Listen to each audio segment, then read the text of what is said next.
Hello नमस्कार दोस्तों, मेरे चैनल में आप सभी का स्वागत है। हिंसा का कारण क्या होता है, आज के इस वीडियो में इस बात पर चर्चा करेंगे। तो फिर शुरू करते हैं।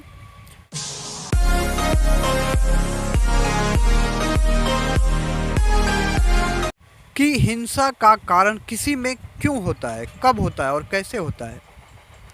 इसका कारण है सिर्फ एक मात्र खुद का स्वार्थ।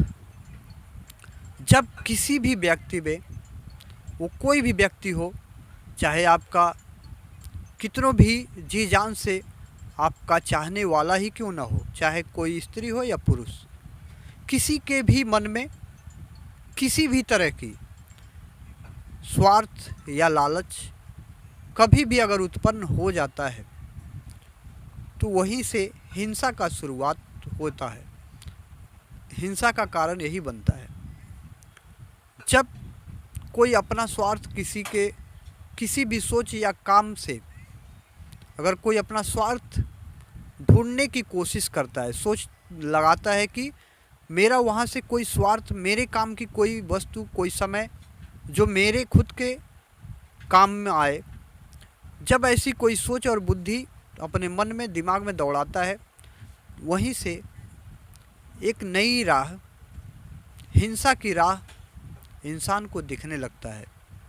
भले ही वह कितनों भी भला इंसान हो, लेकिन जब किसी के अंदर लोभ, लालच और स्वार्थ की भावना अगर कुछ पल के लिए भी अगर आता है तो वह हिंसा का कारण ही बन जाता है। और जब कोई भी व्यक्ति हिंसा करने लगता है किसी से भी, सामने वाले व्यक्ति से, चाहे कोई कितनों भी अपना हो, जब उससे हिंसा होने लगता है तो वो हिंसा का कोई मापदंड नहीं होता, कोई हिसाब नहीं होता, क्योंकि हिंसा हिंसक प्राणियों के अंदर होता है।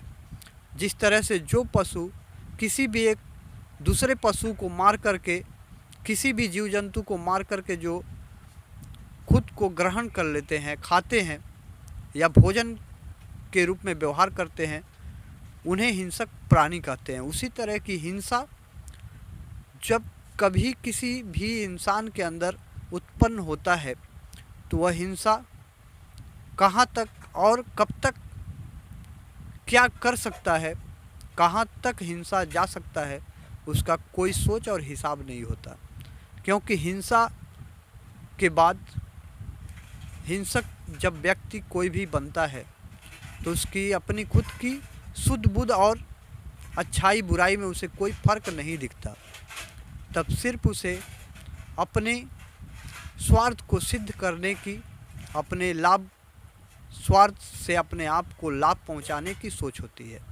इसलिए लाभ तो हर कोई चाहता है, लेकिन ऐसा नहीं होना चाहिए कि किसी से हिंसा करके खुद की स्वार्थ के लिए लाभ को सोचे। लाभ ज़रूर उठाएं, हर कोई को, हर किसी को किसी भी तरह से अगर कहीं से भी लाभ मिलता हो, ज़रूर उसका प्रयोग अपने स्वार्थ और लाभ के लिए करना चाहिए। लेकिन ऐसा नहीं कि उस लाभ से किसी और से हिंसा करने की आवश्यकता हो। अगर कहीं हिंसा करने की आवश्यकता अगर किसी को समझ में आता है तो तुरंत समझ जाए कि यह सही राह नहीं है। क्योंकि जीवन की राह कठिन ज़रूर है, लेकिन साथ ही स्वर भी होते हैं। मुश्किलों से कभी भी किसी को घबराना नहीं चाहिए, और ईश्वर हर किसी के मुश्किल घड़ी हो या खुशियों का समय सब आसान कर देते हैं। ईश्वर पर भरोसा रखें। जय हिंद, जय भारत।